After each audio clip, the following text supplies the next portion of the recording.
Tegeta, origine et histoire. Partie 1. Bonjour une fois de plus, merci de me rejoindre ici pour une autre vidéo. J'espère que vous êtes tous heureux et forts. Je m'appelle Marie Soirou. Ceci est l'histoire du peuple et de la culture des Tegetiens, telle qu'elle est officiellement acceptée et même enseignée dans les écoles là-bas.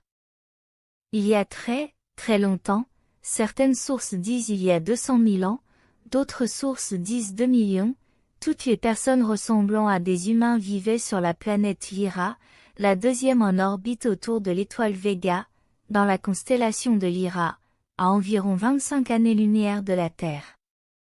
Les archives officielles de la Fédération galactique indiquent que c'est l'origine de la race humaine, bien que d'autres archives de la Fédération contredisent cela, affirmant que ses origines étaient dans la constellation du Triangle. Selon mon groupe et moi, ces données ne sont pas exactes, mais elles sont officielles. Elles sont inexactes car elles affirment toujours qu'il y a eu une origine pour la race humaine, appelée la race lyrienne en dehors de la Terre, imposant une mentalité linéaire et une chronologie de la façon dont les humains sur Terre sont conditionnés à penser, et en ignorant le point de vue plus avancé et la compréhension qui affirme que le temps ne peut pas être calculé lorsqu'il s'agit de longues distances interstellaires, encore moins intergalactiques, car le temps n'est pas constant. Après tout, cela dépend de nombreux facteurs, mais surtout du niveau de conscience et de perception de l'inconscient collectif de chaque endroit spécifique dans le cosmos, mais je m'égare. Le peuple lyrien, qui n'est autre que des humains de l'espace, vivait paisiblement depuis des milliers d'années, profitant de leur planète super habitable, lorsque des envahisseurs agressifs des constellations d'Orion ont soudainement lancé une prise de contrôle planétaire à grande échelle, ou une invasion. On dit que ces envahisseurs appartiennent principalement à deux familles génétiques générales, la première était reptilienne, principalement des dracos, et les autres étaient des gris maîtrés ou grands gris, une race régressive connue pour avoir été créée artificiellement par des seigneurs reptiliens et qui se sont d'abord rebellés contre eux, mais ont fini par coopérer avec les reptiles pour leur bénéfice mutuel. Selon le récit officiel, les pacifiques lyriens n'avaient aucune chance contre leurs envahisseurs hostiles et n'avaient d'autre choix que d'évacuer la planète à bord de vaisseaux spatiaux rudimentaires, poursuivis de près par leurs envahisseurs. La plupart des Lyriens n'ont pas pu quitter la planète à temps et ont été tués ou se sont retrouvés en captivité, mais ceux qui ont réussi à s'échapper ont décidé de se disperser dans différentes directions de ce cadran spatial de la galaxie de la Voie lactée, principalement pour des raisons de sécurité, car si l'un ou l'autre groupe de Lyriens était capturé par les reptiles, ce ne serait qu'eux et pas tous les Lyriens, et ils ne sauraient pas où étaient leurs autres semblables. Dans les livres d'histoire, cet événement a été appelé la Grande Expansion. Plusieurs groupes de vaisseaux spatiaux, parfois un seul, ont discrètement cherché des planètes habitables dans le cadran galactique tout en se cachant de leurs persécuteurs.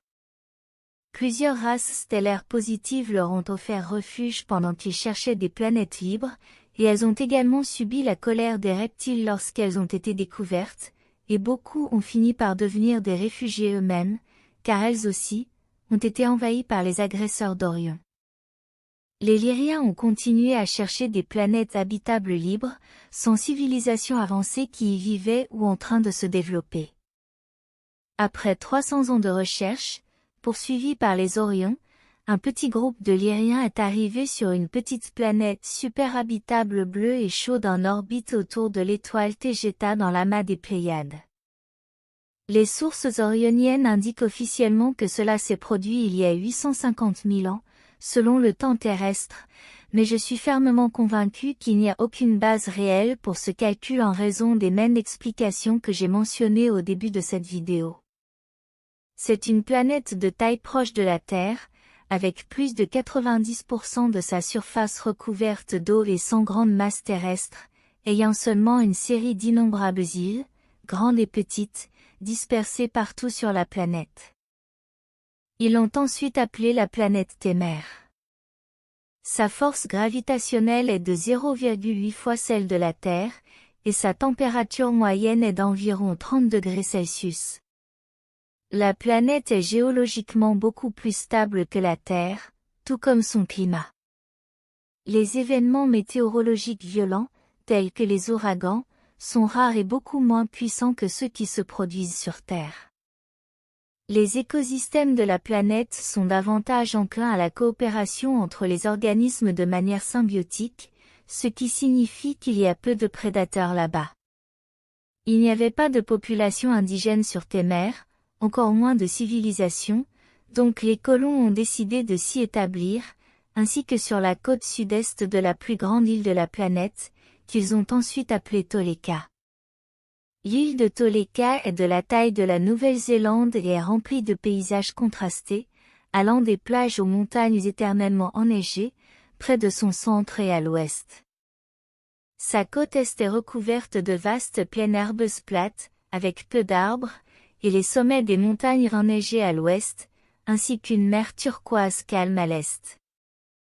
La ville de Toleka a été fondée à l'embouchure de la rivière Toleka, qui est à peu près aussi large que la Volga sur Terre, et est principalement alimentée par les glaciers et les systèmes d'eau de Toleka dans ses hautes montagnes.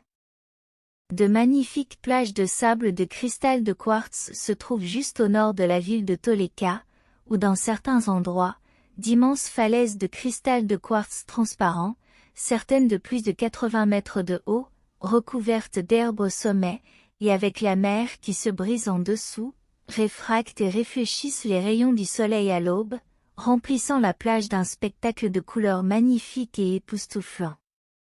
Le long de la côte, des milliers de rochers et de blocs de cristal de quartz transparent émergent de la mer, chacun réfractant et réfléchissant la lumière du soleil tout au long de la journée, créant un paysage fascinant.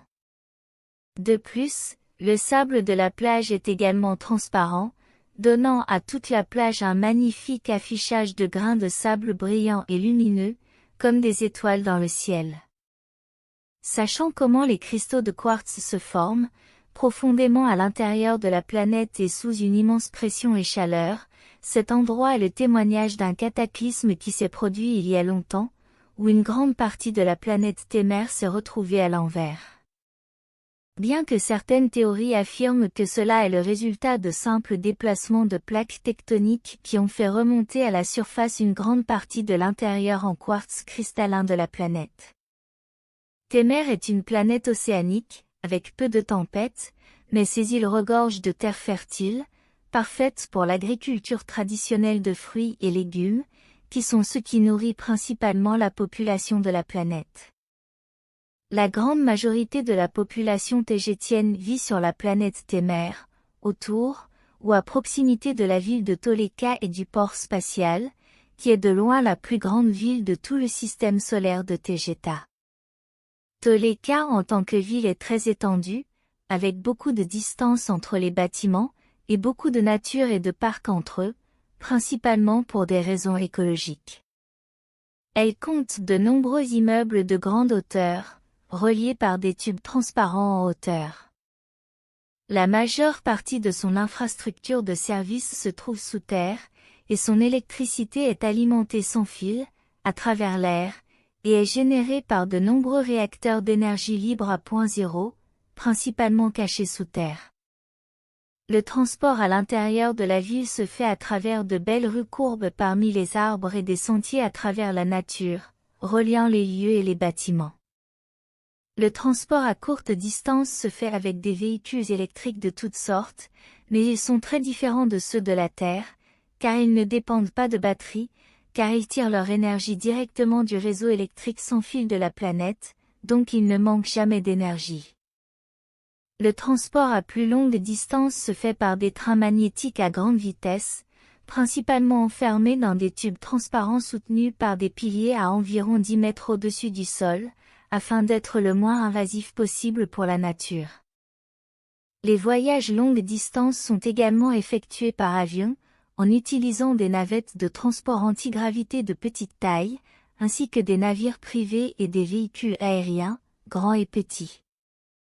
Depuis la planète Témère, les Lyriens, qui se sont maintenant appelés les Tégétiens, ont déménagé pour coloniser les 3 autres planètes du système stellaire Tegeta, également connues sous le nom de 19 Tauri. Ce sont des humains, aucune d'entre elles n'ayant de population indigène, seulement des plantes et des animaux, principalement des oiseaux de toutes sortes et espèces. La prochaine planète qu'ils ont colonisée est Terra, qui est la plus connue sur Terre grâce aux rencontres précédentes avec les Tegétiens, et elle est considérée comme une jumelle de la Terre, bien que si nous regardons de près les 2 planètes, nous pouvons voir qu'elles sont très différentes. La gravité d'Hera est également inférieure à celle de la Terre, ce qui signifie que vous pesez 20% de moins que sur Terre. La planète est presque entièrement recouverte de forêts denses et est caractérisée par de nombreuses chaînes de montagnes couvertes d'arbres et de forêts, avec des sommets et des pics éternellement enneigés.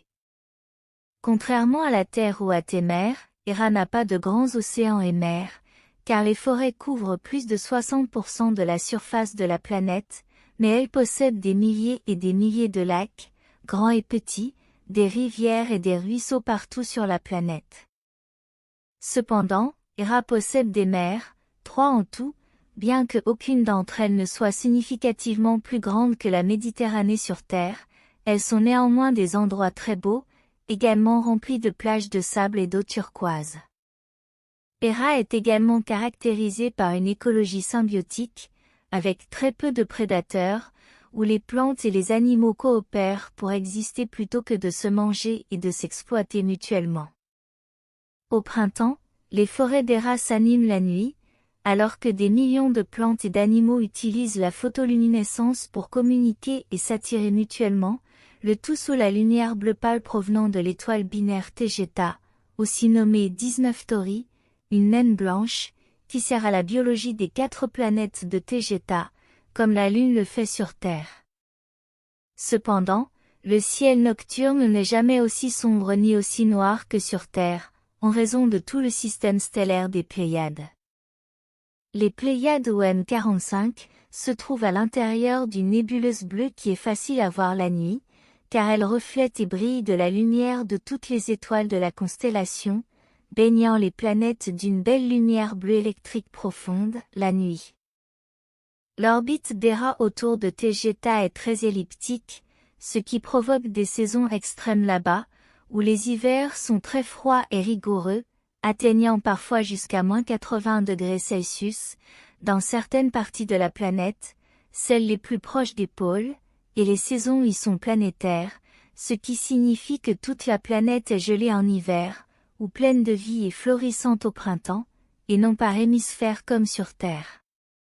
Pourtant, la plupart du temps, la planète est habitable et très belle à vivre, et après Témer, c'est la 2e planète la plus habitée du système planétaire de Tegeta.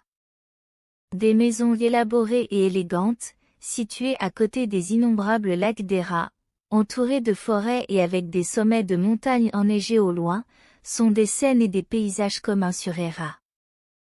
Après Hera, nous trouvons la planète Procyon, dont le nom n'a rien à voir avec l'étoile Procyon, et c'est la plus grande planète des 4, avec une force gravitationnelle de 1,2, ce qui signifie que vous pesez 20% de plus là-bas que sur Terre. C'est une planète jungle, chaude et humide, avec de nombreuses espèces indigènes dangereuses de plantes et d'animaux. Peu de personnes y vivent, principalement en raison des conditions météorologiques et de la gravité trop extrême sur Procyon, donc elle est principalement inhabitée et laissée à elle-même, et soumise à ses lois naturelles et processus. Enfin, la plus petite planète du système est d'à côté, qui est très éloignée en orbite et est éternellement gelée, mais pleine de vie végétale et animale semblable à la toundra. La gravité y est de 0,7 par rapport à la Terre, et la température planétaire moyenne est de -40°C.